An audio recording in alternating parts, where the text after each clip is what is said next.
hail our next Supreme. Yes, all hail our next Supreme. Or is it Alpha?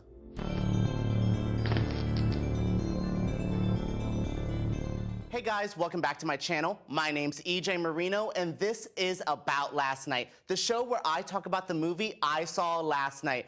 But I'm talking about my favorite weekly movie. Yes, I'm reviewing episode 5 of American Horror Story Apocalypse. American Horror Story Apocalypse. For everyone really wanting that Coven reunion, this is the episode for you. Yes, Boy Wonder was a really good episode. I won't say this is one of my favorites. I think it slowed down the pace in a good and bad way. I think actually I was like, oh, I have less notes this time. But do I feel as fulfilled? Did I get everything I wanted from this week's horror story? I don't know. I'm still torn on my complete feelings about it because, like I said, I had less notes. The pacing was a little slow, but I didn't feel like I was getting the story progressed anymore. We're still in these backstories. We're still in the flashbacks. And as great as it is to learn more about these characters, and I am enjoying learning more about the male Coven and learning a little bit more about our Coven girls. You know, we have Cordelia getting sick. We have Myrtle Snow being shady, Madison, the return of Misty Day. There is a lot to talk about, but after the episode ended, I was just kind of like, okay, cool. Can I have another episode now? Instead of having a great meal, I just had a really good snack this week. This was a good yum, yum, yum, but now I want more food. And hopefully next week keeps fulfilling because we're going back to Murder House. Oh boy for that. But let's just jump in right to this week's episode because they made some bold choices. There was a lot of gore, and I'm a gore hound, so I love seeing that. There was some good suspense, some good classic horror movie scenes.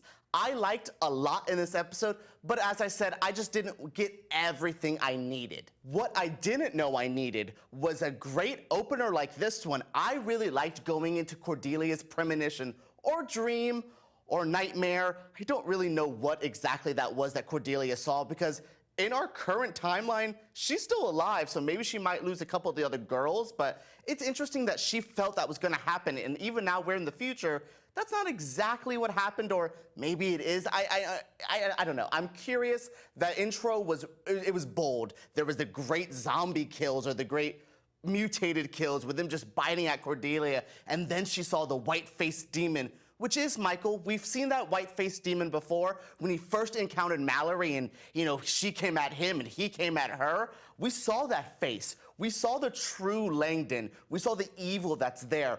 Cordelia saw it as well, and that scared the hell out of her. To me, last week seeing James March as scared as he was when Langdon walked into a hotel, I was like, oh, he's scary. But Cordelia, and something Misty says later on, it's proving to me Langdon is way more scary and powerful than we ever expected. Langdon is so powerful that the warlocks in their coven are really wanting him to do the 7 wonders, and Cordelia at the beginning was still a little hesitant, but I think deep down inside she knew putting him through the 7 wonders was either going to tell her everything she needed or kill the boy. Those are 2 things she wanted. She either wanted Langdon dead or she wanted to know what was really happening. She got her wishes as he does the 7 wonders. We'll talk about that later on because that 7 wonders scene was one of my favorite horror story moments ever. But I was curious to see what Cordelia's end game is. What is her plan? She keeps it seems like she knows what she wants to do, but she's not letting the audience know. So I'm just okay, Cordelia, you're kind of looking a little dumb. She even talks about it. I don't want to be stubborn like my mother. She's starting to feel like her mother at times where I'm like, Cordelia, girl, come on, wake up, he's Satan. And maybe they aren't ready for a demonic Satan baby, but I just think the Supreme should know. She should have these feelings. Misty saw him one time and said, that boy has the perfume of death. Don't mess with him. For me, for Cordelia to not fully know what he is just feels that either he is so strong or she is weaker than we thought. Cordelia does finally decide to do the 7 wonders with Langdon. She says, at the blood moon, we will start this. That blood moon reference, that had to be a Roanoke callback. I know the blood moon is like a real thing, and it's in actual pop culture, but in the Horror Story universe, the blood moon was everything that like the ghost and all those demons and the original Supreme needed in Roanoke. So I thought it was a cute little connection. This really, like I said this feels like the Infinity War of all the American Horror Story stuff. Every season is just coming together into this big, whole, complete story, and I'm loving that. I love that little blood moon reference. I love Langdon going through the 7 wonders. This feels like it's really trying to wrap up everything into one nice little bow, and I'm a little nervous. What's the next season gonna be like? Is this just gonna be the end of this arc, and now the next, like, season 9 starts whatever the next world of Horror Story is gonna be? I'm curious on that. What do you think? What's gonna happen for next season? How do we continue after the apocalypse? Because I am very lost on what happens next. Though, what happened next on the episode was a little bit more of a Coven backstory. We go back to the school, and I'm liking to see that Mallory has accepted her place as like a little bit of a bad bitch. Myrtle keeps saying like, she's good. Like, she is more than just a healer. There's a scene where Mallory's healing this deer, and I was just like, oh, okay, we saw Misty do this. But the way Myrtle says, like, no, she like repaired. She made that deer back to new, and that is very crazy to think that Mallory is way stronger than anyone's expecting. I knew once she faced off with Michael that Mallory was going to be like that bitch, but like I'm now looking forward to her taking him down because she seems to be very strong. Cordelia, I don't know, maybe she's getting weaker because she only has Langdon to worry about, but she has Mallory coming up. Even if Mallory isn't like a supreme, she has all this power in her that I think Cordelia, her witchcraft, her supremeness cannot handle all of these other powers rising up. Speaking of stupidity, let's go to the all-boys version of Hogwarts and see what's up with the guys. Oh, Langdon is coming into power. They're all so ego-driven that they want a male supreme, what they call the alpha. They want one so bad that they're ignoring the obvious signs that Langdon is insane. Like, he is a dark, dark soul, and I'm just not ready to accept him as like this fun anti-hero. He just feels like the definition of a bad guy, and I like it. He's fun to watch, but I'm just kind of like, it sucks to see all the warlocks just be so dumb, except John Henry. I'm actually impressed John Henry was like, I'm not listening to you. I don't care that you guys think he's the second coming. Yes, he is. He's the second coming of Satan. Like, oh my God. It was crazy to think that he was getting so worked up, so scared of Langdon. He saw the white-faced demon as well. So that is 2 references to it in 1 episode.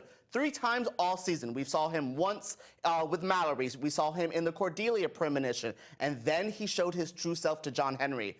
And that was enough for John Henry to be like, peace, I'm gonna go figure out what the hell's up with this kid. I have some tea to spill. So he goes, and this leads to probably one of my favorite segments of this episode. He leaves, goes to get gas. All of a sudden, another car pulls up to this empty gas station. I'm like, oh, well, it's gonna be one of the other witches, like Behold. I was like, oh, he's gonna be like, or Ariel, be like, can't do this. But no, who is it? Miss Mead. Oh my God, this led to one of the grossest things. In the beginning of this episode, I said I love gore. I love gore. But they showed the Achilles tendon, and I was like, oh, nope, out, thank you. A throat slit doesn't bother me. Lighting a man on fire doesn't bother me. When they dissect the teacher later on, doesn't bother me.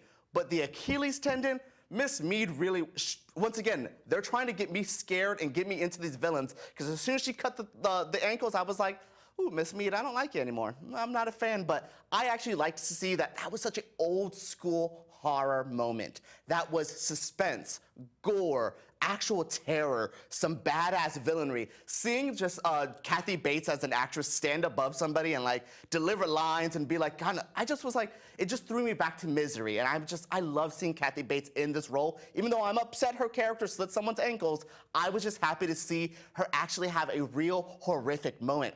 This episode, to me, actually has a lot of horror in the American Horror Story. We've been telling the story a lot, but not a lot of the horror. This episode had all the horror for me. I don't know what you guys think, but I really enjoyed seeing how genuinely scary or gross this episode was. After Miss Mead kills Langdon, she goes to the all-boys Hogwarts school, and I was just like, oh, okay, cool. She's going to like deliver the message. the only message that I got is Langdon has been playing these people since the jump. I feel like he's known he needs to get, I said this last episode actually, he needs to kind of infiltrate this thing, learn what he needs to learn, and then use everything against them.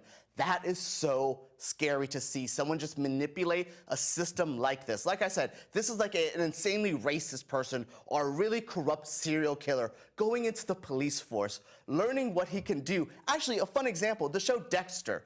Dexter basically used his serial killer-like mentality to go into the police force, to use these things against him so he never gets caught. That's what Langdon is doing with the Coven. He is getting all the info, all the tea, all the power he needs to make himself better. Though I did just say that Miss Mead gas station scene was one of my favorite segments, I think the best moment of this whole episode was the Seven Wonders. Going into that black and white silent film style was so unique, so refreshing. I thought it was like a good break from the usual. I love like the horror story color palette and the camera work, but to see them jump into that silent film and to see all Seven Wonders be like done like this, it was such a cool thing. And Michael Langdon is so goddamn cocky through these things. He knows that he's like, I was born, that's the eighth wonder. Like, come on, these are nothing for me. I learned these at like preschool. Teach me some adult witchcraft. Teach me some like witchcraft and wizardry. I wanna learn the Avada Kedavra. Like, he's just like, Seven Wonders, these are nothing. And he breezes through them